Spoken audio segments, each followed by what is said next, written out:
बच्चों, कैसे आप सब? आशा करती हूँ आप सब अच्छे होंगे, स्वस्थ होंगे।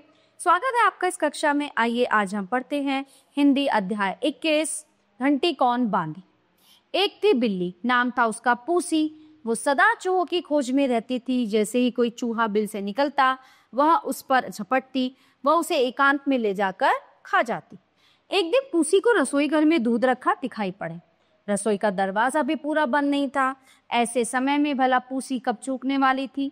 वो धीरे से रसोई घर में घुसी और सारा दूध पी गई।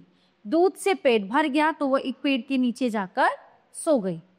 निक्कू नाम के चूहे ने बिल से बाहर झांका, कहीं भी उसे पूसी नहीं दिखाई दी। झाड़ी के पीछे नजर डाली, वहां पर भी पूसी नहीं थी।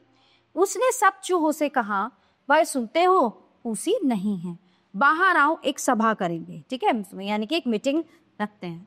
निक्कू की आवाज सुनते ही किट्टू, गिट्टू, बिट्टू और निट्टू सभी चूहे बिलों से बाहर आ गए। सब खुशी से नाचने और कूदने लगे। निक्कू बोला, मुझे बिल्ली से बचने का एक उपाय सूझा है। तो किट्टू कहता है, कौन सा उपाय? तो बिट्टू, निक्कू भाई जल्दी बताओ, इस पूसी ने तो नाक में दम कर रखा है। निक्कू, यदि हम पूसी की गर्दन में घंटी बांध दें, आएगी तो घंटी बजेगी और घंटी की आवाज सुनकर हम भागकर छिप जाएंगे। तो किट्टू, घंटी गाय के गले में बंधी हुई है, उसकी रस्सी काट कर घंटी तो मैं ले आऊंगा और रस्सी निक्कू ले आएगा।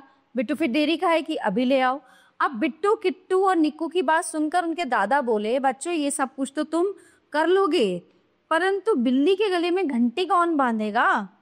बड़े बूढ़े चूहे की बात सुनते ही सबके होश उड़ गए। उसी समय पूसी की म्याऊं म्याऊं की आवाज सुनाई दी।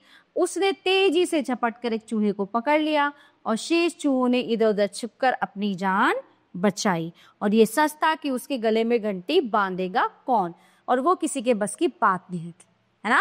तो प्यारे बच्चों, ये पाठ यहीं पे समाप्त होता है। आशा करती हूँ ये पाठ आपको अच्छे से समझ आया होगा। मिलते हैं अगली कक्षा में। धन्यवाद।